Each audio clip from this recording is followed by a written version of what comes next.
নমস্কাৰ বন্ধুসকল, আজি ভাবিলোঁ চয়াবিন আৰু ৰঙালাওৰ চব্জি বনাওঁ। এই ৰঙালাওটোক আলহী ৰঙালাও বুলি কয় আমাৰ পিনে, আৰু এইখন হৈছে আমাৰ ঘৰৰ হেংদাং। কাটিবলৈ বৰ দিগদাৰ দেই, আজি পিছে মানুহটো নাই, সেইকাৰণে এতিয়া ইয়াক দুফাল কৰিম যেনেকৈ নহ'লে। এয়া হ'ল জানিবা যেনে তেনে হ'লেও, পিছে এনেকুৱা ৰঙালাওবোৰ খাবলৈ খুব সোৱাদ লাগে।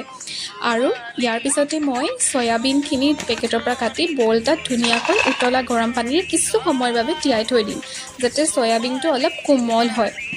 আৰু তাৰপিছতে ৰঙালাওখিনি মই এনেকৈ চাইজত কাটি অকণমান সময়ৰ বাবে পানীত ভিজাম, আৰু ইয়াতে আলু এটা বা দুটা দি পেলাই মই এনেকৈ কাটি থ'ম। আৰু এইখিনিৰ মাজতে মই পিঁয়াজ, জলকীয়া, আদা, নহৰুখিনিও মই কাটি পেলাই থেতালি থ'ম। আলুবোৰ এনেকুৱা চকলাকৈ কাটিলে ভাল লাগে খাবলৈ ভাজিখন, আৰু দেখিবলৈও ভাল লাগে।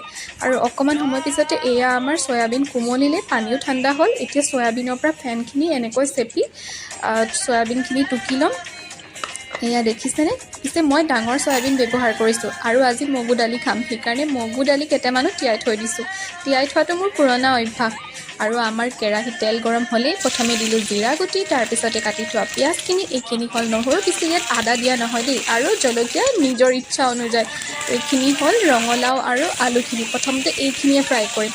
আৰু সেইখিনি দেখিছেনে চয়াবিনখিনি, ইয়াৰ লগতে মই লাহেকৈ পেন এখন এতিয়া গৰম কৰিম। এতিয়া দিলোঁ নিমখ, আৰু এতিয়া দিলোঁ হালধি। বিশেষ মা মছলাৰ একো দৰকাৰ নাই। আৰু অকণমান লৰাই মেলি এতিয়া ঢাকনিখন মাৰি দিম। আৰু এতিয়া দিলোঁ পেনখনত অকণমান তেল, আৰু চয়াবিনটো অকণমান ব্ৰাউন হোৱালৈকে ফ্ৰাই কৰিম। এনেকৈ ফ্ৰাই কৰি ল'লে খাবলৈ খুব এটা সোৱাদ লাগে, আৰু মোৰ পূৰা বিশ্বাস আছে আপোনালোকে কেতিয়াও নাপাহৰে এই সোৱাদটো। আৰু ইয়াতো দিছোঁ অকণমান নিমখ আৰু হালধি অকণমান। এতিয়া আমাৰ চয়াবিনখিনি ফ্ৰাই হৈয়ে গৈছে প্ৰায়, আৰু ইয়াত এতিয়া মই এড কৰি দিম। অলপ সময় এতিয়া লৰাই দিম অকণমান ধুনীয়াকৈ মিক্স হ'বৰ বাবে। বিশেষ মছলা একো দিয়া নাই, অকল গৰম মছলা অকণমান ছটিয়াই দিছোঁ ফ্লেভাৰৰ কাৰণে। তাৰপিছতে অকণমান লৰাই দিছোঁ, আৰু অলপ সময়ৰ বাবে এনেকৈ ঢাকি দিম। আৰু অকণমান গৰম পানী দি পেলাই চব্জিখিনি অকণমান ভালকৈ সিজিবলৈ দিছোঁ। আৰু এতিয়া আমাৰ চব্জিখিনি প্ৰায় সিজিলেই, আৰু এতিয়া দিম মই কাটি থোৱা মান ধনিয়া কেইটামান ছটিয়াই দিম। ধনিয়া দিলে ইয়াৰ ফ্লেভাৰটো আৰু ধুনীয়াকৈ আহে। এয়া দেখিছেনে, আমাৰ ভাজি প্ৰায় হৈছেগৈ। আৰু এয়া হৈ গ'ল মোৰ দুপৰীয়া সাজৰ ভাত, আৰু এইখিনি হৈছে ৰঙালাও ভাজি গৰমে গৰমে, আৰু এয়া হৈছে মগু দাইল, আৰু মই আপোনালোকক নোকোৱাকৈ বনাই থৈছিলোঁ এইখিনি হৈছে শুকান মাছৰ চাটনি। ৰঙালাও ভাজিৰ লগত শুকান মাছৰ চাটনি খুব সোৱাদ লাগে।